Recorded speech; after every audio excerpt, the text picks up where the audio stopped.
Sue's re-election effort means a lot to all of us.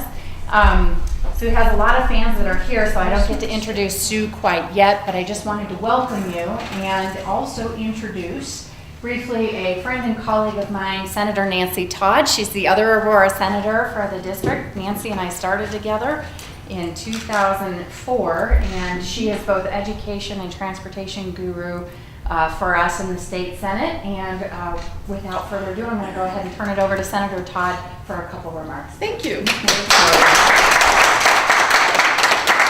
Well, we are so proud of the Aurora contingency, and we are mighty. When we're down at the Capitol, they see us coming and they hear us, and it's the real thing. So your voice is very well represented both in the Senate and in the House. And I was so excited that when I first met Sue, I was telling Andrew a couple minutes ago, when I first met Sue, I thought, she is so quiet. I'm not so sure that she's going to be able to hold her own. Well, she holds her own and everybody else along with her. And it has been an honor to see and watch her leadership, particularly with our veterans and with our military families. And she has been such a strong advocate and being able to be the voice for those that perhaps can't be a voice for themselves. And so I am thrilled to re-endorse her, endorse her, as she continues to run for the last 2 years, and make sure that you all spread the word and tell your friends and get her reelected. Now, I have the pleasure of being able to introduce, I think, probably the next Speaker of the House of Representatives, and that is Dickie Lee Hollinghorse. I don't know, I'm saying that maybe prematurely, but I believe with her leadership, she has been our majority leader in the House and has served so well. Even though she's from that other country of Boulder, she came all the way to Aurora today. And so, Dickie Lee, we are delighted with your leadership in the House. We're delighted with you being here and being a spokesperson for the House. And so please join me in welcoming Dickie Lee Hollinghorse.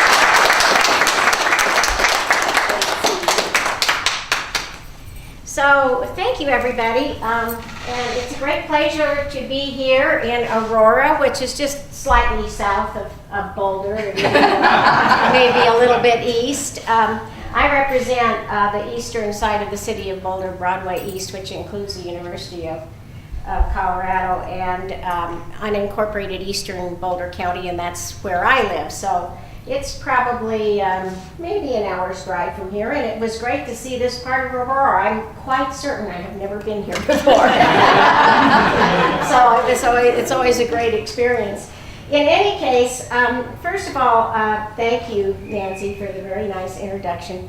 Nancy, when I joined the House of Representatives, Nancy was my unofficial mentor. I had another mentor who didn't do anywhere near as well as Nancy did. And I was on the State Affairs Committee, and she was chair of State Affairs, and it was a really great learning experience, and she's a great friend. And Sue has taken on that great tradition of Aurora representatives being the chair of the State Affairs Committee. Sue is now the chair of State Affairs for the last 2 sessions, has done a magnificent job. That is talk about being quiet but holding your own. That's pretty much what that committee is all about, and she's done a magnificent job at that. And she's also deputy whip and done a great job at that. I know she serves her constituents very, very well. So it's a great pleasure to be here with the president, the second woman president of the Senate, a good friend and colleague who has done a magnificent job, and she's gotten accolades for that. And with my dear friend Sue, please give her all the help you can. She's going to have to run a race this year, so write a check and volunteer to walk and do all those things. And thank you again very much, Nancy. So it's a great honor for me to be able to introduce, and maybe I won't jinx it, so you said maybe the next speaker. I'm certain the next congressman from this district. I think he will definitely be elected. He's doing a magnificent job. And he has been in the political arena and in the private sector arena for many years and excelled at both. He is, I am certain, if not the best, one of the very best speakers that there ever was in the Colorado House of Representatives. And he did a lot of good work to make that body a more bipartisan body, and it took a Democrat with that kind of leadership to actually make that happen. So I am honored and very proud to introduce to you Andrew Womanoff. I got to call Sue a colleague for the couple minutes it took to administer the oath of office before they ripped the gavel out of my hand and sent me back off into retirement. But it was a pleasure to serve with you then, and obviously with Nancy and Morgan. Thanks for sending them to the legislature and helping us turn the House around in 2004, 2006, and 2008, and 2012, and maybe now in 2014. There has been a woman as Speaker of the House, as you know, so you won't be the first woman, but I suspect you will be the best. I served with Speaker Bradley as well. Listen, I know that Nancy meant it as a compliment when she said Sue used to be quiet, and she's a great voice for folks who need it, for small business folks who don't really get a powerful lobby at the State House. Big businesses are well represented, small businesses not so much.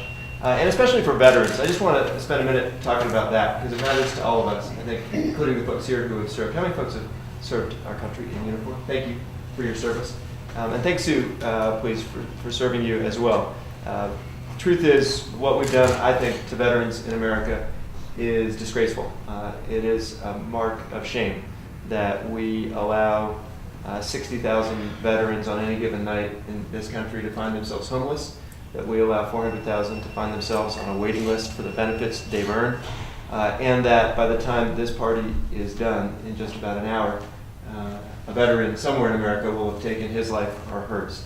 22 veterans commit suicide every day. That's twice the rate of the average population. This is completely unacceptable. And the least we can do, I think, as a country and a state and a people, is to make it possible for the folks who serve us to get the support and respect they have earned when they return to civilian life. Both the support they need when we send them into harm's way and the support they need to resume their integration into civilian life when they come home. And I know that's a cause near and dear to Sue's heart because I spent some time at Buckley in her district with her, and I know she commands a lot of respect from the veterans community. I hope you'll continue for the next 2 years in a majority, because I've served as, I think we all have now, in both capacities, both in the minority and in the majority. It's better to be in charge, it turns out. But the last thing I guess I'll say is this. I was spent yesterday with a group of fast food workers and janitors who are trying hard to make ends meet and wondering if their kids will have a better life than they did. Wondering whether they'll be able to get enough of a wage to pay their rent or their mortgage, whether their kids will ever be able to maybe go to college, what they're going to do if somebody in their family gets sick, whether they'll have a warm place to go to sleep at night. They deserve a voice in the legislature too, and they have one in Sue Ryan. They asked me why it is that folks in Washington don't seem to care about the problems that they face, why their voices don't get heard in the nation's capital. And the only good news, because I agree with them, the only good news I could point them to was the folks in the State House, like those who are here, in the State House and the State Senate. And I asked them, and I'll ask you just to suspend your imagination for a moment. Imagine that you had a group of men and women, Democrats and even Republicans, who were more interested in protecting our jobs than theirs, more interested in improving our quality of life than just voting themselves perks and pay raises and protecting all the privileges that come with public office. Imagine, in other words, that you had a group of legislators like Sue Wright and Morgan Carroll and Dickie Lee Hellenhorst and Nancy Todd. We do. We're lucky to have such a group in Colorado. It'd be nice if we had a few more in Washington, but I'm hoping you'll send Sue back to the State House for 2 more years. Sue Wright.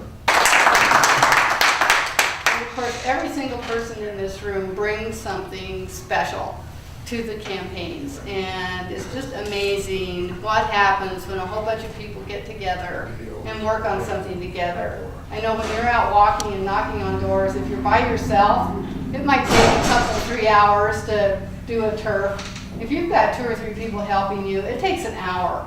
And I mean, the multiplier effect of that is just huge. So anyone who thinks that it doesn't matter, you're wrong. It really does matter. And just having that help and having people who are willing to go out and do it. I know Chris Alexander has been with us since day one, and she has walked many doors. She has cooked and baked and done all kinds of things for us, and has just been there all the way with us. And Charlotte now is my constituent. Yeah. And she was always a friend and a supporter. And so First time I've ever had a Democratic representative. yes. And we hope that'll stay that way. And then Steve Ruddick, of course, who was the first Democrat that won House District 36. And how many years ago was that, Steve? Well, she wasn't around. It must be about 25 or so. 25 years ago. And now we have the next generation of Ruddicks coming up and getting involved in politics, which is just great. And we have our House District Chair, Mike Weissman, Linda Serva, who's been doing aid work for us down at the Capitol and has also been an aide for Senator Carroll, Pedro, and there's Angela Williams, another state representative. Thanks for coming.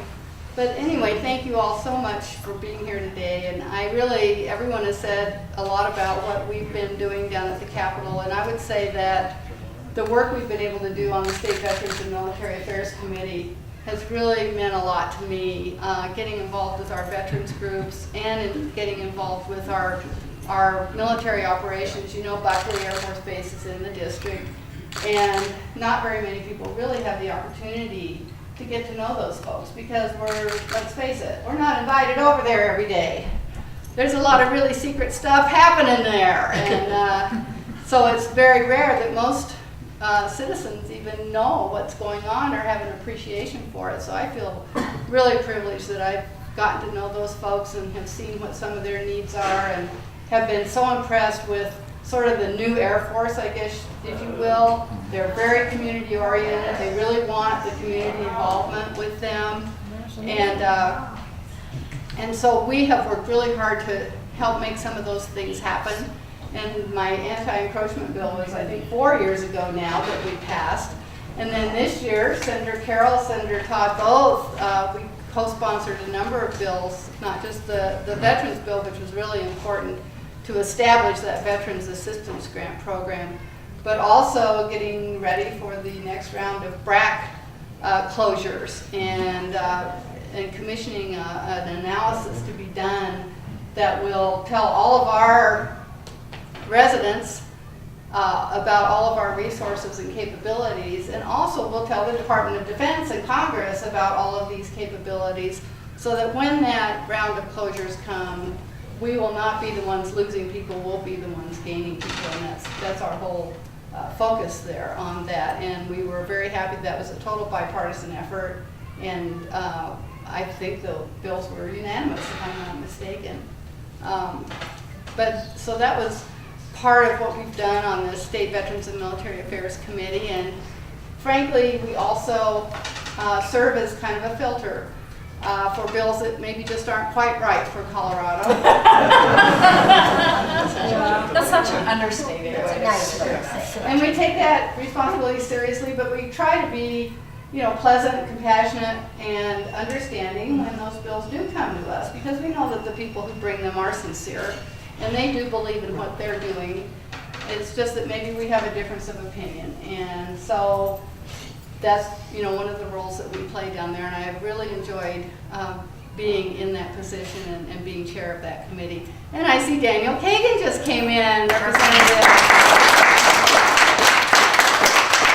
How many circles did you make, Daniel? Just a few. I think we almost have a quorum. Do some business in special session. So I guess I won't go on, but I just really want you all to know how much I appreciate everything that you have done with us on these past 3 elections, and hopefully in this next one coming up, and to let you know how grateful I am to have had the opportunity to represent you. It's really a pretty important responsibility, and every day when you go down to the Capitol and you think, oh my gosh, only 100 people get to do this. You know, that's really pretty amazing. So I say thank you again. Thanks for being here today. Sign up to walk with us, sign up to call with us. You know, Mike Weissman has been the sort of IT guru for the party for, I don't know, ever since I got involved. And he has made it so easy to do things. You can call people from the comfort of your own home. You just sign on and the computer practically makes the call for you. And all you have to do is say your little speech, and it's really, really easy, and it's actually kind of fun. So I encourage you to sign up and try that, and we'll be holding some other events during the campaign, and hope you'll be able to attend those. So just thank you so much, everybody. Yay.